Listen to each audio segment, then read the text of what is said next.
नज़दीक पाकिस्तान और अफगानिस्तान में मुश्तमिल होगा, खिलाफत का निज़ाम पहले आएगा। डॉक्टर इसरार अहमद ने बहुत बड़ी बात कह दी।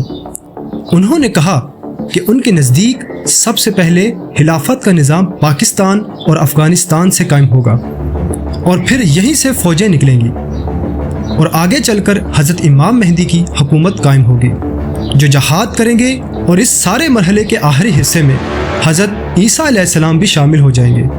लेकिन सवाल ये है, क्या ये वाकई होने वाला है या सिर्फ एक तज्जिया? हकीकत जानने के लिए वीडियो आखिर तक ज़रूर देखें। इसमें एक क्वेश्चन है जो मेरे ज़हन में बहुत अरसे से था, उसका भी जवाब अब मुझे सूझा है। अल्लाह आलम, ये सारी बातें मैं कह रहा हूँ मेरे गुमान है। कैसे होगा कि इतनी बड़ी ताकत, एटॉमिक पावर्स के मुकाबले में मुसलमान दोबारा मैदान में आकर और जीतते चले जाए? मेरा गुमान ये है, वल्लाहु आलम, इस पूरे मामले का सारा जो है एरीना जो है वो है मिडल ईस्ट, यूरोप। इसमें हदीस में आया है कि रूमी ईसाई 80 झंडों तले तुम पर हमला करेंगे और हर झंडे के नीचे 12,000 फौज होगी, 10 लाख। और मुझे हाल ही में मालूम हुआ है कि आजकल जो एक डिवीजन होता है वो 12,000 का होता है, तो 80 डिविजन्स आर्मी आएगी।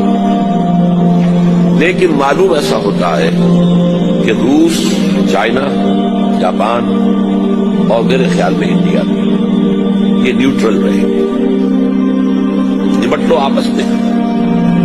तो इब्राहिमी कौमों का झगड़ा है ना कि फिलिस्तीन किसका है, मुसलमान कहते हैं हमारा है, यहूदी कहते हैं हमारा, ईसाई कहते हैं हमारा, तो निपट लो, सेटल योर स्कोर्स। लेकिन कोई वेपन्स ऑफ मास डिस्ट्रक्शन इस्तेमाल न हो। अगर वो हुए तो फिर हम मैदान में आ जाएंगे। मेरा गुमान ये है कि वेपन्स ऑफ मास डिस्ट्रक्शन इस्तेमाल नहीं कर सकेंगे और फिर जंग के अंदर मुसलमानों के साथ जीतना उनके लिए मुमकिन नहीं। जिनको मौत अजीज है, मुनहसर मरने पे हो जिसकी उम्मीद ना उम्मीद की उसकी देखा चाहिए, और वो मरने को तैयार नहीं है। वो तो 40,000 फुट की बुलंदी से डेज़ी कटर फेंक सकते हैं, नीचे नहीं आएंगे। और जब नीचे कुछ उतरे थे तो जो हश्र किया था, जो बात कही थी रम्सफेल्ड ने, वेरी टेनेशियस फाइटर्स। ये अफगानिस्तान अफगान वाले जो हैं ये तो चिमट जाने वाले हैं, ये ऐसे जंगजू हैं, इनसे जान छुड़ानी मुश्किल है। इनके लिए मौत सबसे बड़ी कामयाबी है। शहादत मतलूब मकसूद मोमिन तमाली गनीमत में किस्मत कुशाई, मुसलमानों का मुकाबला कर सके,